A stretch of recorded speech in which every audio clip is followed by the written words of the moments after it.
সুন্দরবন মুভমেন্টটা ওইভাবে কন্টিনিউ করছে না। তো আমরা যারা ওই মুভমেন্টটা চাচ্ছি যে এটা কন্টিনিউ করুক, আমরা কয়েকজন মিলে সিদ্ধান্ত নিলাম। ওই দিন আসলে চারুকলায় ভারতীয় হাই কমিশনার আসার কথা ছিল। ভারতীয় হাই কমিশনার আসবেন এবং আমরা হচ্ছে প্ল্যাকার্ড নিয়ে দাঁড়িয়ে যাব, কিন্তু ওই দিন 1 ফিট দূরত্বে, মানে ওই দিন এই 24-এর গণঅভ্যুত্থানের আগে ওই দিনে ক্যাম্পাসে এত পুলিশ দেখেছিলাম আমরা। 1 ফিট দূরত্বে একজন করে পুলিশ ছিল, একদম সেটা মল চত্বর পর্যন্ত। তো আমরা ভিতরে গিয়ে খুব লুকিয়ে একটুখানি কালি আর কয়েকটা পেপার নিয়ে বেরোইছিলাম, এবং সেটার জন্য আমরা বেশ ভয়ে ভয়ে ছিলাম। তো আমরা উদ্যান, যেটা হচ্ছে চারুকলার অপোজিট গেট, উদ্যানে এসে আমরা অপেক্ষা করতেছি, আমরা প্ল্যাকার্ডগুলো লিখতেছি। সেই সময় উদ্যান আর কি এখনকার মতো না, সেই সময় পুরো ঢাকা ভার্সিটি আর কি এখনকার মতো ছিল না, আর একটু ওপেন এবং সৌহার্দ্যপূর্ণ ছিল। মেট্রো রেলের রুটটা এখান দিয়ে ছিল না, সেটার বিরুদ্ধে আমাদের মুভমেন্ট ছিল। তো তারপরে যেটা হলো যে আমরা হচ্ছে একজন অ্যাডভোকেটকে ফোন দিয়ে বললাম যে আজকে অ্যারেস্ট হইতে পারি, দেখেন আর কি। তো তারপরে আমরা ভারতীয় হাই কমিশনের গাড়িটা মোড় নিছে এবং হচ্ছে আমরা প্ল্যাকার্ডগুলো আমাদের পিছন থেকে ওপেন করছি, এবং আমরা ছিলাম 8 থেকে 10 জন বড় জোর। তো এই ঘটনাটা মানে এই ঘটনাটা আসলে বলার কারণটা কি, উদ্যানটা সেই সময় খুব গুরুত্বপূর্ণ পলিটিক্যাল জায়গা ছিল, এবং উদ্যানে এই গেট ওই গেট সব জায়গায় আসলে পলিটিক্যাল একটা স্পিয়ার ছিল। এবং এই পুরো ইউনিভার্সিটির বিভিন্ন জায়গায়, যেমন কলাভবনে একটা স্পিয়ার আসে, একটা হচ্ছে আপনার কার্জনে একটা স্পিয়ার আছে, চারুকলায় উদ্যান কেন্দ্রিক একটা স্পিয়ার আছে, টিএসসি একটা স্পিয়ার। তো এই স্পিয়ারগুলো আসলে এই কেন্দ্রিকই গড়ে উঠেছে। জাহাঙ্গীরনগরে আরেক রকমের স্পিয়ার আছে।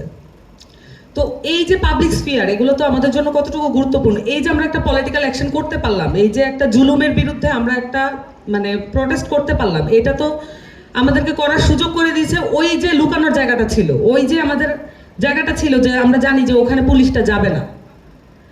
এই যে পাবলিক স্পিয়ারে আমরা পলিটিক্যাল স্পিয়ার বানাই নিয়ে আমরা যে আমাদের জায়গাটা করে নিলাম, এই জায়গাগুলো তো আসলে ইন্টেনশনালি পরে বন্ধ করে দেওয়া হয়েছে। এবং আপনারা যদি খেয়াল করে থাকেন, ওই 16 সালের পর থেকেই উদ্যানের গেট বন্ধ হওয়া এবং হচ্ছে শাহবাগে আর জড়ো হতে না দেওয়া, এই জিনিসগুলো আসলে শুরু হয়েছিল তারপরে। তো এই যে পলিটিক্যাল স্ফিয়ারটাকে কন্ট্রোল করার চেষ্টা আগের গভর্নমেন্টের ছিল, এবং এটা কমায় আনা, জনপরিসর কমায় আনা। এবং 16 সালের পরে এমন অভিজ্ঞতা আমাদের আছে যে আমরা চারুকলার দেয়ালে আড্ডা মারতে পারতাম না।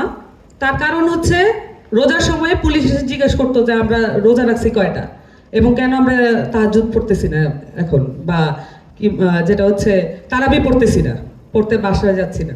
তো এই যে কন্ট্রোলটা, এটা একটা পুলিশিং, মরাল পুলিশিংও না, এটা রিয়েল পুলিশিং। কন্ট্রোল করার যে প্রক্রিয়াটা, এটা হচ্ছে নগর জীবনে কোন জায়গাটা, ধরেন এখানে অনেকে স্পেশালিস্ট আসছেন, কিন্তু আমি তো পলিটিক্যাল পার্সন, আমি আপনাদেরকে আসলে কোন জায়গাটা বলতে পারি। আমাদের যারা অ্যানালিস্ট আছেন, আমাদের যারা আর্কিটেক্ট আছেন, তাদেরকে আসলে কিভাবে দেখতে হবে বাংলাদেশের আসলে সংগ্রামের যে হিস্ট্রি, এটা তো কখনো শেষ হবে না, এটা আমাদের বুঝতে হবে। আমাদের কখনোই হচ্ছে সংগ্রামের হিস্ট্রি শেষ হবে না, এটা এখনো চলমান এবং এটা চলমান থাকবে। এবং অদূর ভবিষ্যতে আমরা যতদূর কল্পনা করতে পারি, এটা শেষ হওয়ার কোনো সম্ভাবনা নাই। তো আর্কিটেকচারের জায়গা থেকে আমি বলি যে আমি একটা আর্কিটেকচার অফিসে চাকরি করতাম। ওখানে যিনি আর্কিটেক্ট ছিলেন, প্রধান আর্কিটেক্ট যিনি ছিলেন, উনি অনেক চেষ্টা করতেন যে যাতে আশেপাশে, বিল্ডিংয়ের আশেপাশে একটু জায়গা থাকে। কিন্তু আমি দেখেছি ইউনিভার্সিটির শিক্ষকরা বাসা বানাতে গিয়ে ওই জায়গাটুকু যাতে উনি ছাড়তে না পারেন, এজন্য বাকবিতণ্ডা, তর্ক ইত্যাদি করতে, এবং এমনও হয়েছে তর্ক করতে গিয়ে এই প্রজেক্টগুলো বাদ হয়ে গিয়েছে। তো উনি আবার অ্যাডামেন্ট ছিলেন যে সরকার ঘোষিত, মানে রাষ্ট্র ঘোষিত একটা লাইন আপ আছে রাজুকের, ওই নীতিমালার বাইরে উনি যাবেন না। তো এইটার কারণে প্রজেক্টও মিস হয়ে যেত। উনি একজন আর্কিটেক্ট আসলে ফাইটটা করতে পারছেন না। তো আমরা আসলে যেটা, মানে আমি পলিটিক্যাল পয়েন্ট অফ ভিউ থেকে যেটা এক্সপেক্ট করি, যে এই আর্কিটেক্টরা, আমাদের আর্কিটেক্টরা আসলে একটা মিছিল বের করবেন একদিন, যে যারা নীতিমালা না মেনে আমাদের কাছে আসবেন, আমরা আমাদের will not receive your project. এটা হওয়া উচিত। তো আমরা একটা মিছিল দেখতে চাই না, আমি একটা পলিটিক্যাল পয়েন্ট অফ ভিউ থেকে কিভাবে দেখতে পারি এটা। আর আমরা তো পলিসি মেকিং একটা গুরুত্বপূর্ণ বিষয়, পলিসি মেকিং অবশ্যই জরুরি, কিন্তু সেই সাথে আমাদের যেহেতু সংগ্রামের ইতিহাস কখনোই শেষ হবে না, আমাদেরকে এটা পলিটিক্যালিও দেখতে হবে।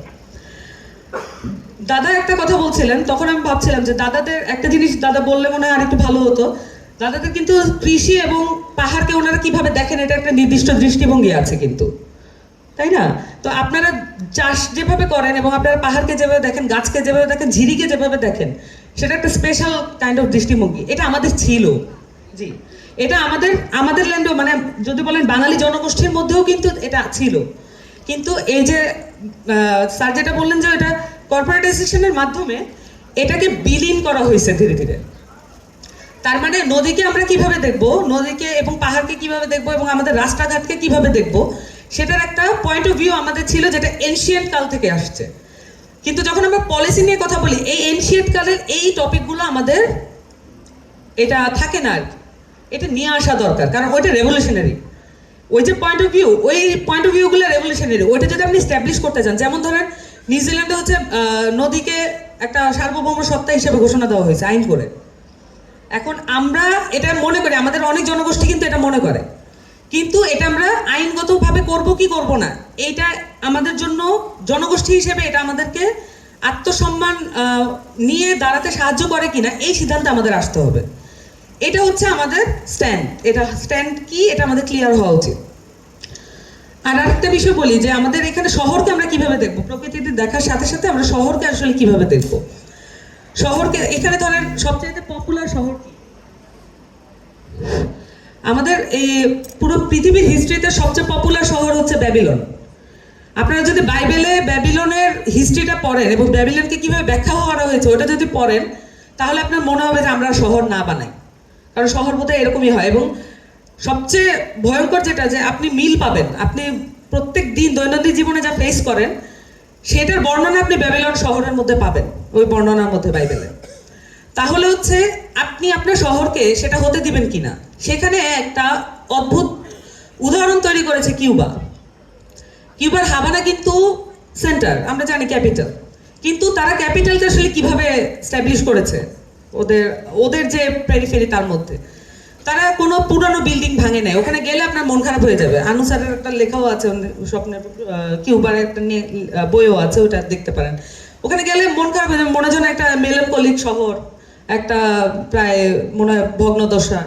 কিন্তু ওদের আসলে এটা হচ্ছে তাদের প্রাইড অ্যান্ড জয়। এবং পুরনো বিল্ডিংকে অনেক সময় তারা তাদের যেগুলো তৈরি করা সেগুলোকে তারা ওই আদলেই তৈরি করে, নতুন বিল্ডিংগুলোকে ওই আদলে তৈরি করে। তো আমাদেরকে আসলে আমরা শহরকে কিভাবে দেখবো সেটার একটা রোডম্যাপ, এটার একটা ফিলোসফিক্যাল রোডম্যাপ আমাদের দরকার এবং একটা পলিটিক্যাল রোডম্যাপ দরকার। এই দুইটা জিনিস যদি আমরা ফিক্স করতে পারি, তাহলে আমাদের পলিসি ডিবেটগুলো, পলিসি যে মেকিং জায়গাগুলো, সেগুলো আরো সুনির্দিষ্ট হতে পারে। এবং অ্যাট অল এটা হচ্ছে বাংলাদেশের জনগোষ্ঠীর জন্য রাজনৈতিক হয়ে ওঠার জন্য এটা সহায়ক হতে পারে।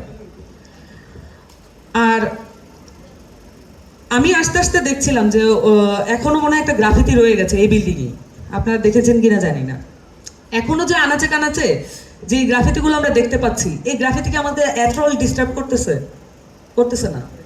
এই গ্রাফিতিগুলো আমাদেরকে মানে আরো উজ্জীবিত করতেছে। এই গ্রাফিতিগুলো থাকাতে আমরা এখনো ফিল করতেছি যে গণ অভ্যুত্থান চলমান। তো কখনো কখনো এগুলো, এই আগলিনেস, এটা অ্যাপারেন্টলি আগলিনেস, অন্তত দেখা যায় যে আমাদেরকে অ্যাজ এ হিউম্যান বিইং আমাদেরকে আপলিফট করে। সো আমরা আসলে সুন্দর জিনিস, এই যে একটা ব্যাপার শুরু হইলো 5 আগস্টের পরে গ্রাফিতিগুলো মুছে মুছে সুন্দর সুন্দর গ্রাফিতি করা। What is beauty? আমরা কি অ্যাস্থেটিকলি এটা ডিসিশনে আসতে পারছি? বিউটিকে আমরা মানে ডিফাইন করতে পারছি? আমাদের তো ওই গ্রাফিতিগুলোই ভালো লাগে, যেটা গ্রাফিতি দেখলে বোঝা যায় যে এটা বুলেটের ভয়ে আঁকা হয়েছে এবং এই মাত্র দিয়ে দৌড় দিছে, টানটা এখনো শেষ হয়নি। ওইটাই তো আসল আর্ট, ওইটাই তো আসল অ্যাস্থেটিক্স, ওইটাই তো আমাদের দরকার। তো এই যে মুছে ফেলার এবং হচ্ছে সুন্দর করে রিপ্রেজেন্ট করে ভুলিয়ে দেওয়ার যে সংস্কৃতি এবং ঝকঝকে করার যে সংস্কৃতি, এইটাকে আমাদেরকে পলিটিক্যালি এবং ফিলোসফিক্যালি আমাদেরকে ফাইট করতে হবে। এবং আমাদের আর্কিটেক্টদের এখানে সোচ্চার হইতে হবে। তারা যে ফাইটগুলো করেন, আমি জানি ওইখানে অনেক আর্কিটেক্ট আছেন, তারা এই ফাইটগুলো করেন, পলিসি মেকাররা আছেন, তারা ফাইটগুলো করেন। কিন্তু আমরা চাচ্ছি আপনাদের কাছ থেকে আরেকটু পলিটিক্যালি এটাকে দেখা। তাতে করে মনে হয় যে ইয়াং জেনারেশনের যে ফোর্সটা, এটা আপনারা ক্যারি করতে পারবেন এবং তাতে করে সামনের দিনে যে পুনর্গঠনের কথা বলছি সেটাও আরো সুন্দর হবে, সম্ভব হবে। সবাইকে ধন্যবাদ। ধন্যবাদ।